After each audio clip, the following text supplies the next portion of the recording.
Purihin po ang Panginoon. Isang mapagpalang araw po muli sa bawat isa. At welcome po muli sa ating pong programa ng BCTO, ang Bible Bite series. At kahapon po ay napag-aralan po natin ang ating pong topic ay The 7 I Ams of Jesus, na kung saan kahapon po ay napag-aralan po natin ang sinabi po niya. Yung unang-una is I am the bread of life, sabi po ng ating Panginoon Hesus. Makikita po natin yon sa John chapter 6 verse 35. Dalawa po, ang sabi po niya ay I am the light of the world, na makikita natin po yan sa John chapter 8 verse 12 to 20. So yun po ang pangalawa. At ang pangatlo po na ating pong natalakay kahapon ay ang sinabi po niya sa John chapter 10 verse 7 to 10. Jesus said, I am the door, or I am the gate of the sheep. So yun po ating napag-aralan po kahapon. So yun po yung tatlong pahayag na ating Panginoon Hesus patungkol sa kanyang sarili as I am sa aklat po ng John. Ngayon po, pagpapatuloy po natin sa hapon nito ang pang-apat na pahayag po ng ating Panginoon Hesus. Yung pong makikita natin sa John chapter 10 verse 11, sabi po ni Jesus, I am the good shepherd. Ako ang mabuting pastol. No, the good shepherd gives his life for the sheep. Sabi po niya doon sa John chapter 10, I am the good shepherd. The good shepherd gives life for the sheep. And then, sa Tagalog po, sabi po doon, ako ang mabuting pastol. Ang mabuting pastol, binibigay niya ang kanyang buhay para sa kanyang mga tupa. At naalala ko po sa Psalms chapter 23, si David po ay sumulat ang title po niya ng kanyang sulat doon is The Lord is my shepherd. No? ang Panginoon ang aking pastol, ang sabi po ni David. No, si David po kinumpare po niya ang Diyos sa pag-aalaga, no? Pag-aalaga ng mga tupa sa kanyang pag-iingat. No, he compared God's care for the people to a shepherd's care for his sheep. No, ang pag-aalaga ng isang pastol sa kanyang mga tupa. And then makikita po natin ang characteristics po ng mabuting pastol. No, yung mabuting pastol po ay makikita po natin doon sa Psalms 23 ang kanyang mga characteristics. Una-una po ay sabi po roon, he gives everything you need. No, ang mabuting pastol daw po ay ibinibigay niya ang lahat ng pangangailangan ng kanyang mga tupa. No, ang lahat ng ano man ang kailangan ng tupa, kailangan nila ng pagkain, kailangan nila ng mga kung ano ang kailangan ng mga tupa, kung sa simpleng mga hayop po ay ibinibigay po yan ng mabuting pastol. And then sabi doon, he lets you rest in green pastures. No, ang mabuting pastol po ay hinahayaan niya ang kanyang mga tupa na mamahinga doon sa mga magagandang pastulan o sa mga luntian na kung saan ay manginginain yung kanyang mga tupa. So yun po inalin tulad ni David ang mabuting pastol doon po sa Psalms 23. And then sabi pa rin po doon, he leads you to a quiet pools of fresh water. No, ginagabayan po niya kanyang mga tupa sa quiet pools of fresh water. Ibig sabihin po yung magandang daluyan ng tubig na kung saan laging fresh ang iniinom nilang tubig, yung laging sariwa ang iniinom na tubig. So ganoon din po ang ating Panginoon Hesus. Kaya kapag tayo daw po ay lumapit sa Kanya, He will be our good shepherd, no? Inilalagak ng ating Panginoon Jesus ang kanyang buhay sa kanyang mga tupa. Actually, ginawa na po ng Panginoon yan noon po sa 2,000 years ago o 2,020 years ago. Jesus gave Himself, no? Ang kanyang buhay ay inilagak niya doon sa krus ng Kalbaryo para sa iyo at sa akin at sa buong sanlibutan. So makikita po natin yung kanyang willingness na ginawa ng Panginoon Hesus, willingness na mamatay para sa pagtubos ng ating mga kasalanan na ginawa po ng ating Panginoon Hesus doon nga po sa krus ng Kalbaryo. Inialay niya ang kanyang buhay upang tayo magkaroon din lang po ng buhay na walang hanggan. Kagaya nga po ng nabanggit ko sa John chapter 3 verse 16, no? Jesus, ang sabi po ng Diyos doon, for God so loved the world, He gave His only begotten Son. Ang Diyos po sa sobrang pagmamahal niya sa sanlibutan, binigay niya ang kanyang kaisa-isang bugtong na anak, wala pong iba kung hindi ang ating Panginoon Hesus, upang ang sino man daw po ang lumapit sa Kanya, sumampalataya sa Kanya, sumunod sa Kanya, ay magkakaroon ng buhay na walang hanggan. Kaya wala po tayong ibang gagawin kundi invite natin si Jesus sa ating pong mga buhay. Tanggapin po natin siya, i-acknowledge natin siya sa ating pong mga buhay, pasukin natin siya sa ating pong mga puso upang tayo po ay magkaroon at makaranas po ng buhay na walang hanggan na sinasabi po ng John chapter 3 verse 16, the eternal life. Praise God. And then, so yun po ang pang-apat na sinabi ng Panginoon, I am the good shepherd. Pang-lima po, ang sabi ni Jesus, I am the resurrection and the life. Ako ang muling pagkabuhay at ang buhay, sabi po ng Pinoy version po ng John chapter 11 verse 25 to 27 and 38 to 44. Kung babasahin po natin po yan, yung buong istorya po niyan. Then sabi nga po ni Jesus, I am the resurrection and the life. The one who believes in me will live even though they die. No? Jesus was talking about both the future and the present. No? Tinutukoy po ng ating Panginoon Hesus dito yung future at ang present, na sabi niya kung siya po tayo po ay mananampalataya sa Kanya, no? Sabi po doon, though He will die, He may live, sabi po ng Panginoon, no? The one who believes in me will live even though He die. Kapag bagamat tayo daw po sa oras na ito, tayo po ay mananampalataya sa Panginoon, bagamat tayo mamamatay o tayo mamatay, tayo po ay mabubuhay. Ang sabi po ng Panginoon, yun po ang kanyang promise, yun po ang kanyang pangako sa atin.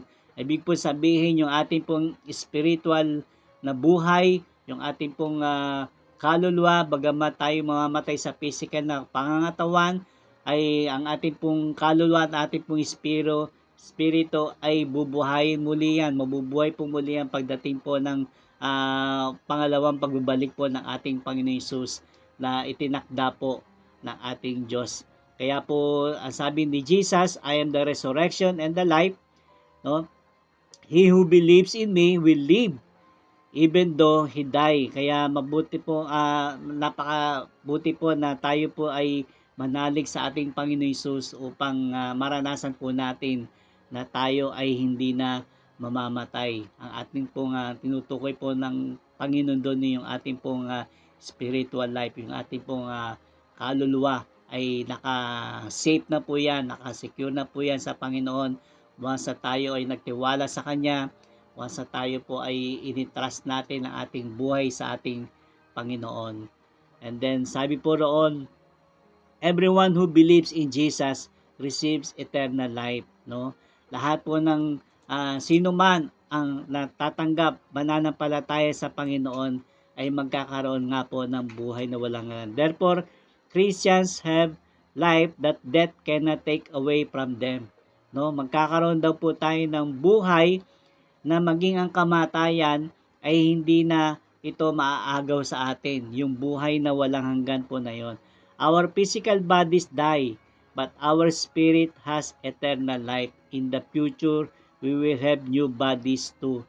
Yung po ang sabi ng 1 Corinthians chapter 15, verse 35 to 58 na ang ating pong physical na katawan, na ito, minsan ay maaring ito ay dumating ang pagkakataon ay mamatay, pero ang ating pong spirit, sabi pong ganon, ay mayroong buhay na walang hanggan. Mayroon pong eternal life ang ating pong spirit, at ang katawang physical na ito ay sa tamang panahon, sabi po ng Biblia, ay magkakaroon po tayo ng panibagong katawan. Yun po ang sabi ng 1 Corinthians 15 verse 35. Kaya po napakahalaga na tayo po ay manampalataya doon sa nagsabing, I am the resurrection and the life.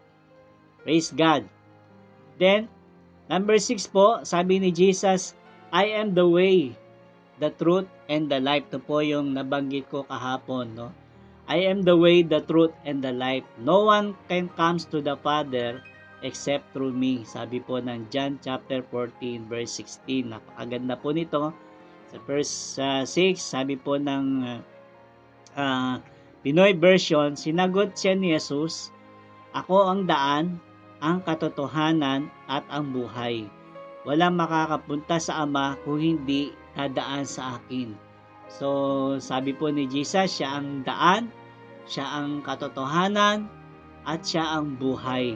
No, Jesus himself is the way that we follow to reach God. No, siya lamang daan upang tayo ay makalapit o magkaroon ng access sa ating Diyos. In other words, He is the only way that we can come to God. Siya lamang daw po ang tamang daan. Siya lamang daw po ang only way upang tayo ay makalapit sa Ama. He is the only way that we can come to God. There is no other way.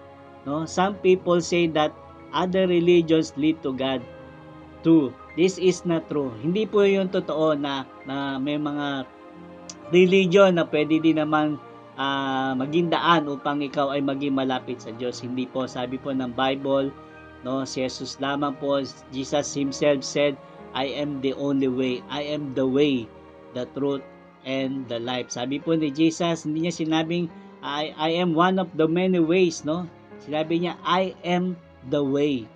No, yung pong pahayag ng ating Panginoon, ako lang, no? Ako ang daan at ang katotohanan at ang buhay, sabi po ng ating Panginoon.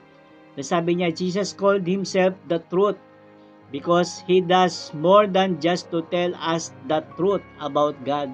No, pinapahayag ni Jesus ang lahat ng katotohanan patungkol sa Diyos, no? Hindi lamang po siya yung sabi po doon, he actually is the truth. The truth is not idea. Hindi yun yung idea lang, no? Kundi it is a person, no? Sa pamamagitan po ni Kristo. It is a person, Jesus Christ, na walang iba kundi ang bugtong na anak ng Diyos. Siya ang katotohanan. No? Sabi nga po ng John chapter 8, you will know the truth and the truth will set you free. Sabihin, makikilala mo at malalaman ng katotohanan at ang katotohanan na magpapalaya sa iyo. Si Jesus ang magpapalaya sa iyo. Ano man pong bondage meron tayo, saan man tayo, ano man pong naging kaguluhan sa ating pong mga buhay, kung tayo po ay mananampalataya, lalapit kay Jesus, He will set us free.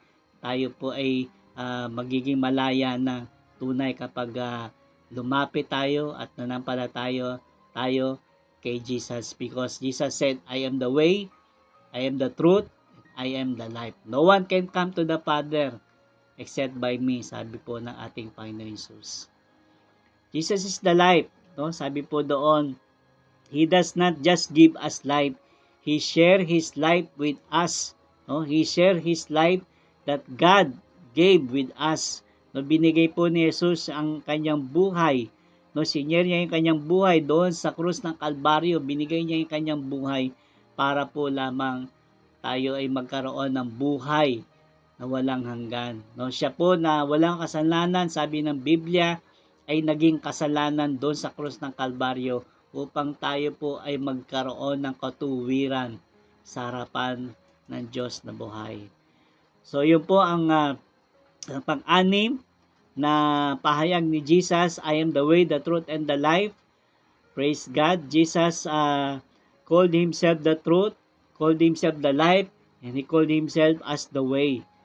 Praise the Lord. These words are very important. Jesus was not like any other leader of the world's religion. He was much more than great moral teacher.